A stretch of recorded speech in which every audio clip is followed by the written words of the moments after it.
दोस्तों, आप सभी हम सभी ये बातें बहुत ही अच्छे तरीके से जानते हैं कि रावण जब अपनी अंतिम शैया पर लेटा हुआ था, मृत्यु शैया पर जब वो लेटा हुआ था, तो श्री राम जी ने लक्ष्मण जी से कहा कि लक्ष्मण, रावण के पास जाओ और उनसे कुछ सीख लो। क्यों? क्योंकि रावण जो थे वो महाज्ञानी थे। उन्हें ये कहा जाता था कि वो तीनों लोकों के विजेता थे। दोस्तों, रावण का इतिहास बहुत ही गजब का इतिहास है। रावण अहंकार के मामले में मारा गया, वो बात अलग है, लेकिन अगर रावण के इतिहास से आप परिपक्व होंगे तो आपको ये पता होना चाहिए कि रावण एक महाज्ञानी, महाविद्वान, हर चीज में निपुण, शस्त्र शास्त्र विद्या, मायावी, सभी चीजों में वो बड़ा निपुण किस्म का इंसान था। जिस तरीके से आज हम राम को पूजते हैं, शायद मैंने सुना है कि उस तरीके से रावण की भी पूजा होती है लंका में। दोस्तों, जो इंसान महाज्ञानी थे वो अपने अंतिम क्षण में किसी को क्या सिखा कर गए हैं, बस आज हम इसी चीज पर बात करेंगे। रावण की वो सीख जो वो लक्ष्मण को देकर गए थे। दोस्तों, जब कोई इंसान अपने अंतिम समय में रहता है तो वो जो भी चीज आपको सिखाता है, जो भी चीज आपको बताता है, वो अपनी पूरी जिंदगी का एक एक्सपीरियंस शेयर करता है, जो कि बिल्कुल सही होता है। वो एक मूवी है ना, धमाल, हाँ धमाल मूवी में वो जब लास्ट मोमेंट पर रहता है तो कहता है कि बड़े डब्ल्यू के नीचे बहुत सारा खजाना, बहुत सारे रुपए, और वाकई में वो रुपए होते हैं, है कि नहीं। तो बस यही चीज है, अगर कोई इंसान अपने अंतिम समय में होता है तो वो आपको हमेशा कुछ अच्छा चीज बताकर जाएगा। वो उस चीजों से आपको रूबरू करवाता है जो उसने अपने इस जिंदगी में महसूस किया है, एक्सपीरियंस किया है। तो आइए अब समझते हैं रावण के उस अंतिम एक्सपीरियंस को जो वो लक्ष्मण के साथ शेयर कर रहे थे। दोस्तों, रावण जब अपने अंतिम समय में थे तब उन्होंने लक्ष्मण को 3 सीख दी थी। 3 महत्वपूर्ण सीख जो है वो उन्होंने लक्ष्मण को दी थी। दोस्तों, रावण की वो पहली सीख जो उन्होंने लक्ष्मण को दी थी वो ये था, शुभस्य शीघ्रम। आज की भाषाओं में हम कहें तो शुभ काम में देरी नहीं। दोस्तों, माइंड में जब भी कुछ ऐसा ख्याल आए जिससे हमारा भला हो सके, वो चीजें करना स्टार्ट करो। शुभ काम में देरी कभी नहीं करनी चाहिए। जो सोच लिया, जो अच्छा है उस पर अमल करो। साथ ही उन्होंने लक्ष्मण को यह भी बताया कि अशुभ कामों को टालने की कोशिश करो।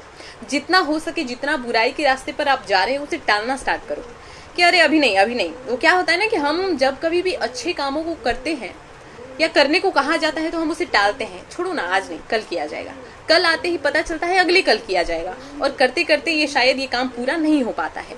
इसी तरह इसे टालना नहीं है, लेकिन अशुभ को टालिए, क्योंकि आपको पता है कि टालते टालते वो काम आखिर में जाकर नहीं होता है। तो अशुभ काम को अगर टालेंगे तो आखिर में जाकर वो काम नहीं होगा। और अशुभ अगर किसी की लाइफ में ना हो तो वो कर्म जो है, मतलब अशुभ कीजिएगा तो वो बुरा कर्म है, और बुरा कर्म वाला जो फल है वो मिलता है, और बुरे कर्म नहीं करना है इस लाइफ में। तो होप करते हैं रावण की पहली सीख आपको समझ में आई हो। आपको अपने लाइफ में इन्वॉल्व करना है इस सीख को, रावण के, महाज्ञानी के, है ना। अब नंबर 2 की बात करते हैं। दूसरे नंबर पर रावण ने लक्ष्मण को क्या सीख दी थी? नंबर 2, रावण का कहना था कि शत्रु कभी भी छोटा नहीं होता है। जब रावण ने लक्ष्मण को ये बात बताई तो उन्होंने अपनी लाइफ की कुछ चीजें शेयर की। रावण ने कहा कि सुनो लक्ष्मण, मैंने तुम दोनों वनवासी भाइयों को, मैंने वानर सेना को, मैंने 2 वनवासी को कम आंका।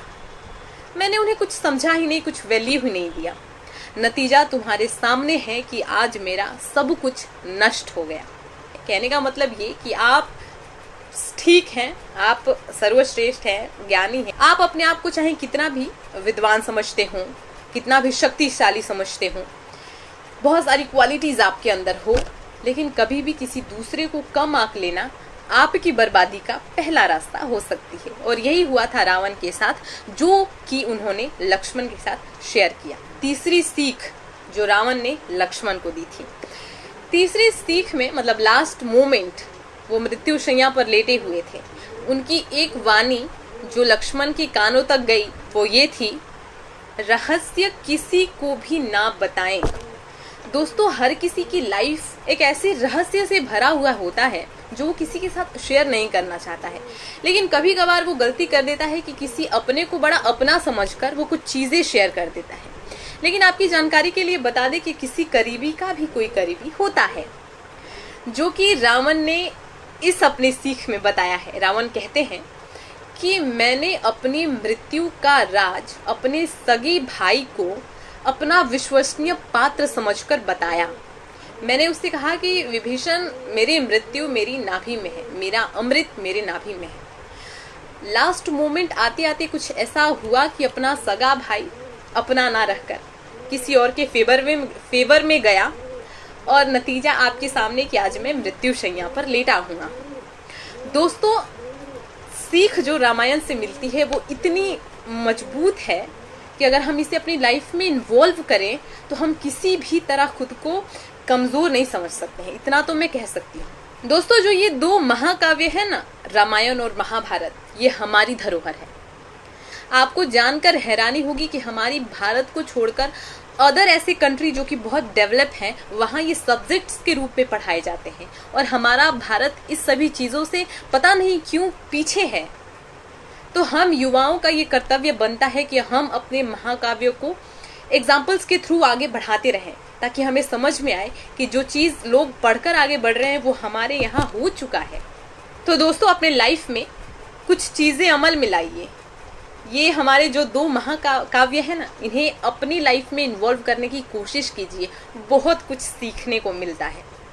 महाज्ञानी रावण की ये 3 बातें आप अपने जिंदगी में अमल करें। शुभस्य शीघ्रम, शत्रु छोटा नहीं, रहस्य किसी के साथ भी शेयर ना करें। दोस्तों, आज का वीडियो किसी भी एंगल से ऐसा नहीं है जो कि आपकी लाइफ में काम ना आए। ये चीज़ें आपकी लाइफ में एक तरीके से कह सकते हैं कि आगे बढ़ने का एक रास्ता हो सकती है। होप करते हैं आज का वीडियो आपको बहुत पसंद आया हो। लाइफ में 3 रूल हमेशा आजमाया कीजिए। शुभस्य शीघ्रम, शत्रु छोटा नहीं, रहस्य किसी को भी नहीं बताना है। खैर दोस्तों, आज के लिए बस इतना ही। लाइन कट चुका है और हमारी वीडियो भी खत्म हो चुकी थी, तो कोई बात नहीं। मिलते हैं अगले वीडियो में। नमस्कार, जय हिंद।